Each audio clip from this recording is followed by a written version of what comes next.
ఇవాళ భారత్ పాకిస్తాన్ మధ్య జరుగుతున్న యుద్ధంలో మన వీర జవాను మురళీ నాయక్ మృతి చెందాడు.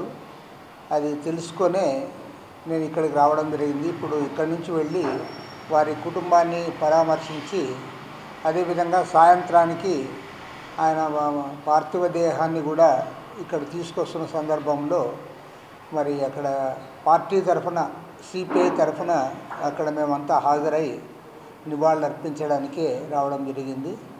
ఇదేమైనా అతి చిన్న వయసులో ఇంకా పెళ్ళి కూడా కాని వ్యక్తి 2022కి మన అనంతపురంలో డిగ్రీ కంప్లీట్ చేశాడని చెప్పారు శ్రీవాణి కాలేజీలో. కాబట్టి ఏమంటే ఆ ప్రిన్సిపల్ గారితో కూడా మాట్లాడి వివరాలు కూడా తీసుకోవడం జరిగింది. బాధాకరమైన విషయము. కానీ భారతదేశంలో మొట్టమొదటి ఈ ఇండో పాక్ వార్లో మొదటి వీరమరణము మన అనంతపురం జిల్లాకు సంబంధించిన మురళీ నాయక్ది. ఆ రకంగా గర్వపడిన ఇవాళ ఇదేమైనా సరే ఒక విలువైన ప్రాణాన్ని కోల్పోయాము. వారి మృతికి ఘనంగా నివాళులు అర్పిస్తూ ఉన్నాం. ఈ పాకిస్తాన్ ఏమంటే వారు టెర్రరిస్ట్ హబ్గా మారిపోయింది.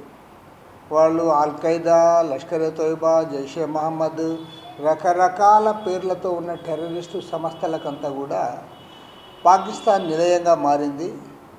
ఇవాళ పాకిస్తాన్లో ఉన్న ప్రజలందరూ కూడా తీవ్రమైన అసంతృప్తితో ఉన్నారు. ఆర్థికంగా కూడా ఇబ్బందులు ఎదుర్కొంటూ ఉన్నారు. తర్వాత బెలూచిస్తాన్ లాంటి ప్రాంతంలో సాయుధ తిరుగుబాట్లు కూడా వస్తూ ఉన్నాయి. ఆ ప్రభుత్వానికి వ్యతిరేకంగా అక్కడున్న మిలిటరీకి వ్యతిరేకంగా ఇవాళ కోట్లాది మంది పాకిస్తాన్ ప్రజలు వారు కూడా ముస్లింలే అయినా వారు కూడా తీవ్రంగా దాన్ని అసంతృప్తితో వ్యతిరేకిస్తూ ఉన్నారు. ఈ తరుణంలో అది తగుదనమ్మా అంటూ పాకిస్తాన్ ముందు నుంచి కూడా ఈ టెర్రరిస్ట్ క్యాంపులంతా కూడా పెంచి పోషించింది. దాని పర్యవసానంగానే మన పహల్గామ్లో జరిగిన దుర్ఘటన 26 మందిని వారి పాపం సివిలియన్స్, వారికి ఏం దేంతో సంబంధం లేదు, కొంతమంది టూరిస్టులు వాళ్ళని పొట్టన పెట్టుకున్నారు. అందులో 25 మంది ఇండియన్ నేషనల్స్, ఒకరేమో నేపాలీ జాతీయుడు. 26 మందిని చంపేశారు. ఆ తర్వాత మన ప్రభుత్వం కూడా చాలా ఆచితూచి వ్యవహరించింది.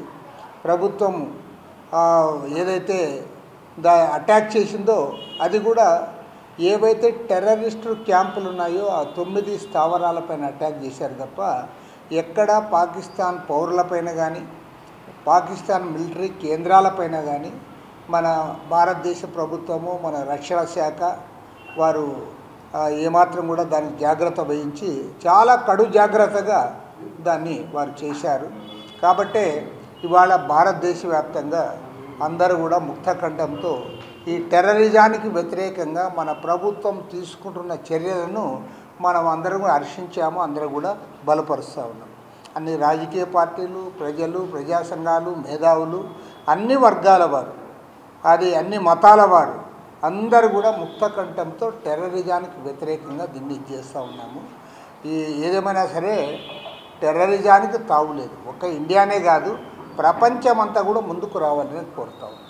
ఎందుకంటే టెర్రరిజం అనేది అందరికీ ఇది ఒక పెద్ద ఇదే ఎందుకు దీన్ని నిర్మూలించాల్సిన కర్తవ్యం ఒక్క భారతదేశం పైనే కాదు అన్ని దేశాలపైన ఉంది. కాబట్టి అందరూ కూడా ముందుకు రావాలి, దీన్ని కట్టడి చేయాలి, కంట్రోల్ చేయాలి.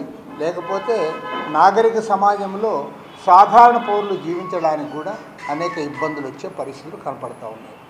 ఈ సందర్భంలో ప్రభుత్వాన్ని ఏమంటే ప్రభుత్వం కొంతమంది ముఖ్యంగా మీడియా సంస్థల విషయంలో కొన్ని మీడియా సంస్థలేమో దీనికి కమ్యూనల్ కలర్ ఇచ్చి మతం రంగు పులిమి ఆ రకంగా డిబేట్లు చేయడము ఆ రకంగా చేస్తూ ఉన్నారు. సరైనది కాదు, వాటిని కట్టడి చేయాలి.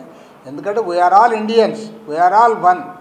ఇవాళ అసదుద్దీన్ ఓవైసీ లాంటి ముస్లిం రాజకీయ పార్టీ వాళ్ళు కూడా దీన్ని ఖండిస్తూ ఉన్నారు. ముస్లిం సంఘాలు కూడా రోడ్లెక్కి దీనికి ఇది చేస్తూ ఉన్నారు. కాబట్టి ఈ తరుణంలో నేను కోరేది ఏమంటే ఈ మీడియా సంస్థలు కూడా సంయమనము పాటించాలి. మీడియా సంస్థలు సంయమనం పాటించి దీన్ని మన ఇండియన్స్ మనం అందరం కూడా మతాలు కులాలకు అతీతంగా ఒకే వేలో పోతున్నాం. కాబట్టి అందరం కూడా టెర్రరిజానికి వ్యతిరేకులం. కాబట్టి దాన్ని మనం ఇది చేయాలని చెప్పి నేను కోరుతా ఉన్నాను. అదేవిధంగా ప్రభుత్వము ద వైర్ ఏదైతే వెబ్సైట్ ఇది ఉందో వారు చాలా బ్యాలెన్స్డ్గా వార్తలు ప్రసారం చేస్తున్నా సరే వాళ్ళపైన నిషేధం విధించారు. అది కరెక్ట్ కాదు. దానికి వ్యతిరేకంగా అశ్విని వైష్ణవ్ ప్రసార శాఖ మంత్రికి భారత కమ్యూనిస్ట్ పార్టీ ప్రధాన కార్యదర్శి డి రాజా గారు కూడా లెటర్ రాయడం జరిగింది. కాబట్టి ఏమంటే మీడియా సంస్థలు వార్తాపత్రికలు అన్నీ కూడా ఆయా మన టెలివిజన్స్ అన్నింటిలో సంయమనంతో కూడిన చర్చలు జరగాలి. అలాంటి వార్తలే ప్రసారం చేయాలని చెప్పి కూడా కోరుతా ఉన్నాం. ఎవరిపైన నిషేధం పెట్టాల్సిన అవసరం లేదు. ద వైర్ దానిపైన ఏదైతే నిషేధం ఉందో ఆ నిషేధాన్ని తొలగించాలని చెప్పి కూడా కోరుతాం.